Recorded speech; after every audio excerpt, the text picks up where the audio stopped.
The story of the Nauvoo Temple does not end with the exodus of the majority of Latter-day Saints from the city. For a few years after Brigham Young and those who followed him left to build new cities more than 1,000 miles away in the western United States, the temple in Nauvoo continued to adorn the bluff overlooking the river.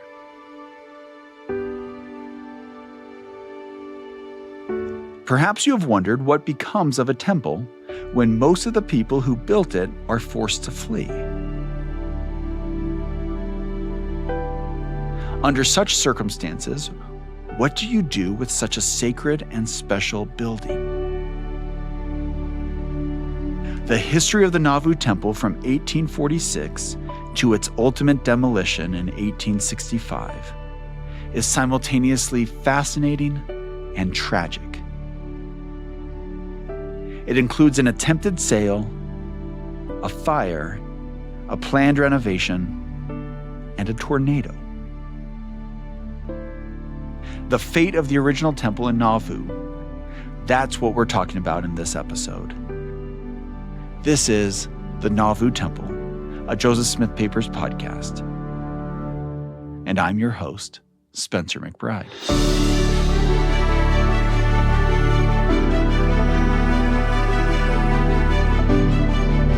Episode 7, The Return to Nauvoo.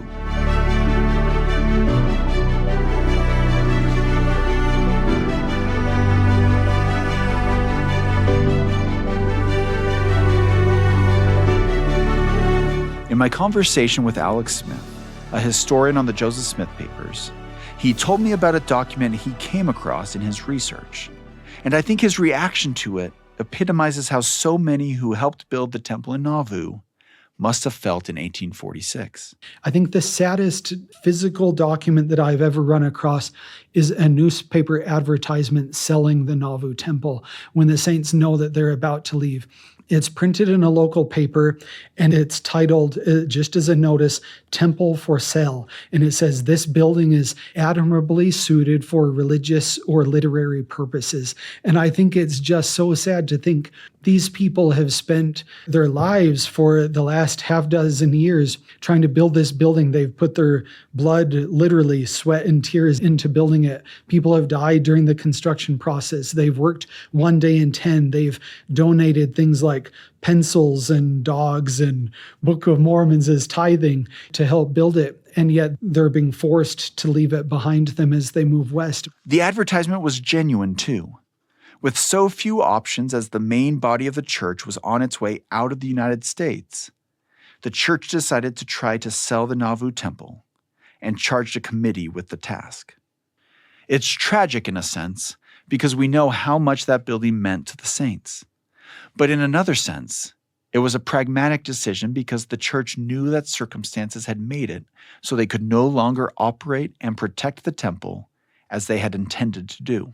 At one point, a lot of the discussions were with the Catholic Church in the Midwest, trying to sell it to them. That's Benjamin Pickles, a curator with the Historic Sites Division of the Church History Department. There was a lease arranged to lease it to the Catholic Church. We don't know the details of that because there's very few records that survive about that, just a few mentions and some records.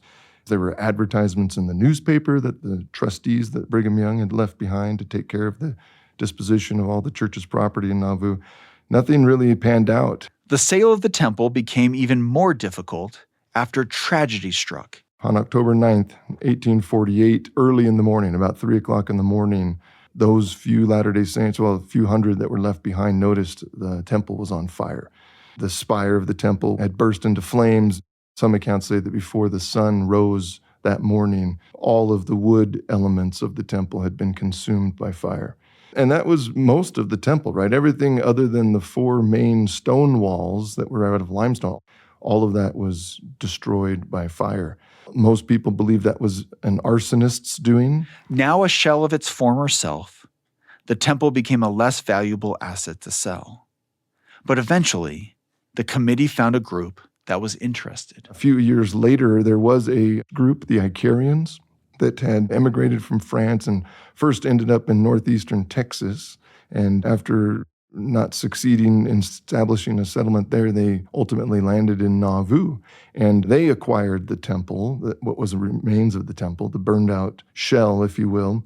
And they started to renovate it. They started to actually rehabilitate it. They brought in new stonemasonry work, started to lay some new supports for piers and columns. And their intention was to convert it into a schoolhouse for their group. The Icarians had set out to use the temple as part of their egalitarian commune, but their plans changed quickly. The irony is that just as they began to start that renovation work, in May of 1850, a tornado came through Nauvoo and toppled the north wall of the burned-out shell of the temple, almost killed some of their workers. Their workers had to literally flee the building so that the wall did not fall on top of them. Luckily, none of them were hurt. But with now just 3 walls standing, that structure was very unstable, and the French Icarians realized that it was pretty much unusable. And so they dismantled most of the other walls. By 1853 or so, a couple of years later, it was just the west facade, the main front face of the building that was still standing. Soon, Nauvoo residents started helping themselves to the debris left on the temple lot. Joseph Smith III, the prophet's son that stayed behind in Nauvoo, described the temple lot becoming a veritable quarry for people that wanted to recycle the temple stones and use them in building various other structures in the city and in the surrounding area. Everything from wine cellars to root cellars to full-blown buildings. And if you go to Nauvoo today, if you know what you're looking for, you can still see some of those structures that are built out of the limestone of the Nauvoo Temple. It's all very gray now and moss-covered, and so it's interesting to think about what kind of maintenance and cleaning the church would have had to do on that building over the years, because it probably would not have been the white, beautiful, pristine structure that we see today, because limestone is a very porous stone. It absorbs the pollutants and the elements in the atmosphere around it, and so it does require a bit of maintenance and cleaning. Eventually, city leaders tired of one of the most prominent lots in town functioning as a makeshift quarry. Finally, the city council of Nauvoo ordered the whole thing dismantled, whatever was left. And at that point, the site was covered over, and the temple block started a new chapter of its history. It just became incorporated into the rest of the city of Nauvoo and its development. Various buildings got erected on it over the years, and it just became part of downtown Nauvoo. I don't think anyone ever forgot about the temple, but visible traces of its existence were gone. Gone, for the time being at least.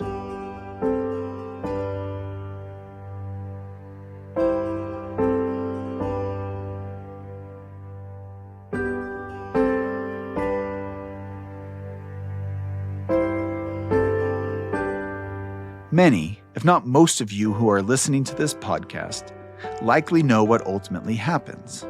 The church reestablishes a presence in Nauvoo. I mean, there wouldn't be a church-run historic site there if this wasn't the case. But have you ever considered how the church ends up back in a place it was once forced to leave? What does that process and that timeline look like? Some of the first to return were missionaries, but missionaries on their way elsewhere. Latter-day Saints never obviously forgot about their past, although there were probably parts of it that they didn't prefer to remember more than others. But throughout the 19th century, Latter-day Saint missionaries coming back from their missions to the eastern states or from Europe, they often would stop at some of these historic sites of the church, even though the church didn't own them at the time, just to remember and to reflect and to see these places that they had learned about and they had taught about. Nauvoo was on that list, but I think of more interest early on were the sites in New York, like the Hill Cumorah and the Priesthood Restoration site, things like that. But around the turn of the 20th century, Nauvoo starts to come back into Mormon consciousness. And so church members trickled in and out of Nauvoo over the next several decades. There was a sizable conference of church members held there in 1905, but there was no real permanent presence of the church in the city they had once hoped to establish as a place of rest. But according to Steve Olson, a curator on the church's historic sites team, that changed in the 1930s. In 1939, so that's the centennial of the first founding of Nauvoo, a Latter-day Saint by the name of Wilford Wood purchased some of the temple block on behalf of the church. And Wilfred Wood was one of the great benefactors for the church's Historic Sites program, not only purchasing property that the church couldn't purchase at the time and then figuring out a way to transfer that ownership to the church, but also gathering many, many archival documents. Others traveled to Nauvoo in the 1930s and visited their ancestral homes in the city. This group included Leroy Kimball, who never forgot laying eyes on the home that Heber and Valette Kimball had built nearly 100 years before. He was so taken by the property that he spent years negotiating its purchase, finally succeeding in 1954. And, as Benjamin Pickles explains, these purchases of property in Nauvoo, though more than a decade apart, occurred as a national historic initiative was getting underway. The government shows great interest in restoring Nauvoo in the 1930s, including reconstructing the Nauvoo Temple as kind of the centerpiece of this historic site that everyone was imagining. But then World War II hits and kind of everything's off the table. Everyone's focused on the war effort. There's no more talk about developing historic site in Nauvoo or reconstructing the temple during those years. Following the war, the federal government gets reanimated about historic sites. This is in the late 1950s, and they start looking at Nauvoo again. And one of the things that the federal government does is they try to reanimate this historic sites survey that they started in the 1930s. And they say, you know what, we're going to create a new class of historic properties, a class that designates the most important historic properties to the United States and its history. And we're going to call these National Historic Landmarks. So they get approval from Congress to do this, to create this category of historic sites. And one of the very first ones to receive that designation from the federal government is Nauvoo in 1961. They designate Nauvoo as a National Historic Landmark, a place that has exceptional value to the national history. And they give Nauvoo a bronze plaque that the property could display proudly. And that plaque is actually still visible today in Nauvoo. It sits just behind the temple on city property. It's embedded on this large boulder that's just due east of the temple today. So you could go there and look at that plaque and read what it says about Nauvoo's place in American history.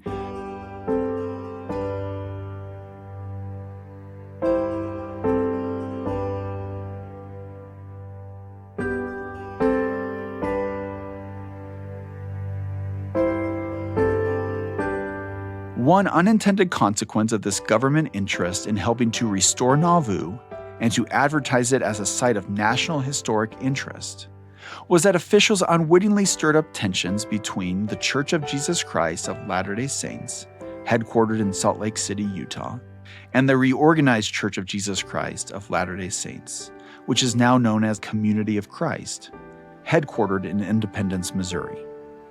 The reorganized church, as it was often called, was founded in 1860, 14 years after Brigham Young and others left Nauvoo. Joseph Smith III, the son of Joseph Smith Jr., became the church's president. The state of Illinois and its government gets involved again in these restoration efforts after the war. And one of the more interesting parts of this story is that in April of 1949, after the war is concluded, the House of Representatives for the state of Illinois adopts a resolution. They pass this resolution asking both the Church of Jesus Christ of Latter-day Saints and the reorganized Church of Jesus Christ of Latter-day Saints to collaborate on the reconstruction of the Nauvoo Temple. They thought that this would be a great thing for the state and for the country. What they lacked an understanding and awareness of is this tension between the two churches about the temple and its legacy. They didn't understand that reconstructing the temple would have been almost a slap in the face to the reorganized church, who rejected temple ordinances that they instituted in the Nauvoo Temple. And so the House of Representatives kind of quickly walked back from that. It was more than anything just a self-interested way for the government to kind of encourage economic development and tourism in post-World War II Illinois. But this is a good example of how government, because of the way they chose to understand Nauvoo and its significance, actually ended up favoring one church over the other. Again, because of the interpretation that they chose to focus on about Nauvoo and its legacy. There were plenty of disagreements between the two churches. Some were doctrinal, as Benjamin mentioned, but those doctrinal issues were also rooted in different interpretations of history. And in this case, it was a shared history. For instance, when Brigham Young led the majority of the Saints west, Hyrum Smith's widow, Mary Fielding Smith, and their children went with him. But Joseph Smith's widow, Emma, and their children remained in Nauvoo. Over the ensuing years, their framing of what had occurred in Nauvoo diverged. The Utah Smiths recognized and embraced plural marriage, and the Smiths back east maintained that Joseph had never instituted the practice. And so the tension over this history had started years before there was ever talk of rebuilding Nauvoo. To better understand this conflict, I called Lachlan Mackay, a member of the Council of the 12 Apostles in the Community of Christ. Mackay, who also works at the Community of Christ Historic Sites in Nauvoo, graciously shared some of his thoughts on the subject. I think the tension between the churches really is rooted in 1840s Nauvoo, particularly plural marriage and the family feud that developed between Joseph's descendants and Hyram's descendants related to plural marriage. Joseph III and his first cousin Joseph F. Smith would write 30-page letters back and forth to each other, arguing about various points of doctrine. So they're still family. They still, would sit down at the dinner table as cousins. But it really wasn't just doctrinal differences. It became a family feud. And that tension between the two sides of the Smith family, and by extension the two churches, had been exacerbated in the 1920s. It had to do with moving the bodies of Joseph and Hyrum Smith, which in 1844 had been hidden out of fear that their enemies would try to desecrate them. So Joseph and Hyrum, of course, are assassinated June 27 of 1844. They are buried secretly in the cellar of the unfinished Nauvoo house. They're there probably until late November, December of 44, and then they're moved even more secretly and hidden under what was sometimes called a bee house. So they're buried under the brick cellar floor of this little structure, this little outbuilding by the homestead. Emma Smith later told her children, who told their children, the graves are not far off the corner of the homestead underneath a little outbuilding. But eventually, all the outbuildings are long gone. So the Smith family knew approximately where the graves were, but not exactly where they were. And then in 1913, the Mississippi River was dammed downstream from Nauvoo in Keokuk, Iowa. The water here came up perhaps 16 feet and continued to rise. And the family started to worry that they might lose the graves to the river. They also were kind of annoyed with their cousins in the West, who some were saying had taken the bodies west in golden caskets, that they weren't really here in Nauvoo. That unfortunately frustrated some. And they also wanted to appropriately mark or memorialize the graves. So for all those reasons, in 1928, they begin a search. They start down near the river's edge. Imagine two men bailing as one man digs, looking for the foundations of a little outbuilding. They slowly worked their way up the slope and accidentally, after a period of time, found the grave of Emma Smith. Her grave was marked, but she was not under the marker. Then a couple of days later, they find Joseph and Hyrum side by side within the foundation walls of this little outbuilding. They made the decision to rebury all three together. And that's where they're at now, and that's 1928. And today, visitors to Nauvoo can visit the new gravesite where the bodies of Joseph, Emma, and Hyrum Smith are now buried next to each other. But the way the relocation occurred may have added to already hard feelings. At some point, Joseph Smith III had signed over to his son and daughter-in-law, Fred and Ruth Smith, the homestead, which included the grave site. And there was a deed restriction saying, if you ever sell the property, you got to give the Utah cousins the chance to find Hyrum and take his remains west. But within a few years, the RLDS Church started talking about the possibility of developing a historic or missionary site in Nauvoo. And they realized that that deed restriction would be a problem. They didn't intend it to mean you could never sell this property to the church. And so they redid the deed and removed that restriction. And my guess is, this is speculative, but that amplified the conflict that occurred in the late 1920s when we began searching for the graves, found the remains of Joseph and Hyrum. Fred M. Smith sent a telegram to folks in Salt Lake, but as you would expect, there were some hard feelings about the fact that they found them and fairly quickly reburied them. So that became a pretty sensitive point. So All this conflict was present when the state of Illinois started talking about rebuilding the temple. And then as discussions began in the 1930s, 40s about the possibility of rebuilding the Nauvoo Temple, I think that often members of the reorganization felt left out of those conversations. So the state of Illinois is talking with church leaders about that possibility. And we were annoyed because our headquarters had been in Illinois for several decades. We had stayed here, but we felt like we were not always equal participants in those conversations. And that, I think, played a role in some of the conflict as well. Fortunately, our historians, as New Mormon history is birthed, our historical communities began working together, sharing interpretation and documents. And that spirit of cooperation slowly worked up to leadership and slowly has worked down to membership. So the wonderful relationship that exists today is really, I think, rooted in the relationship between our historical communities.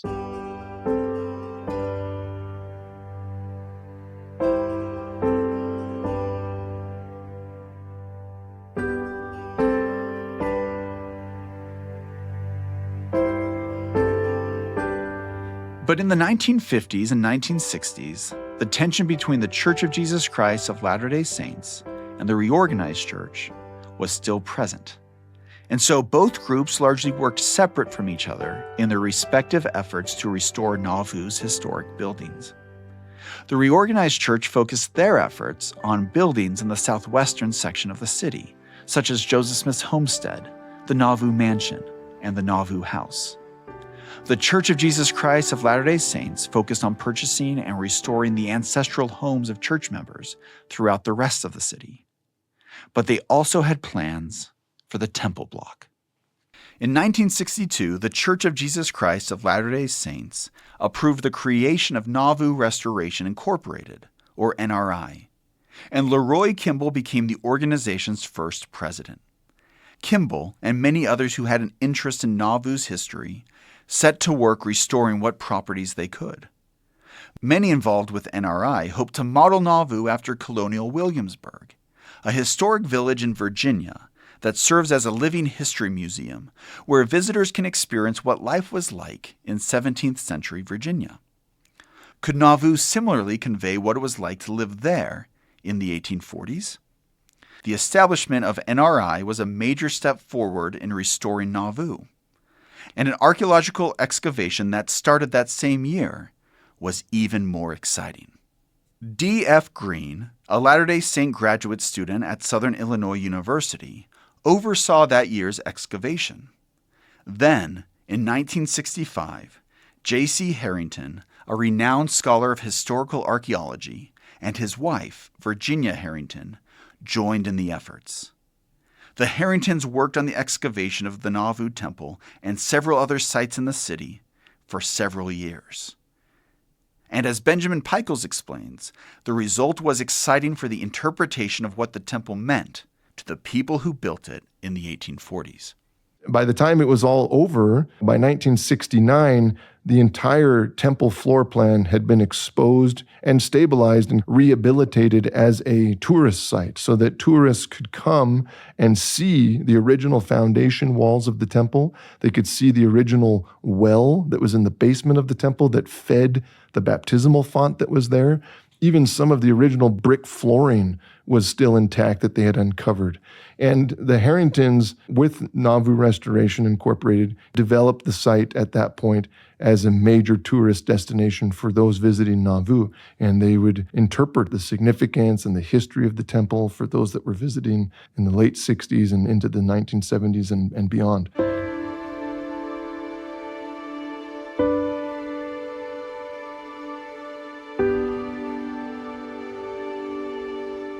As the 20th century drew to a close, Nauvoo had grown into a vibrant historic site.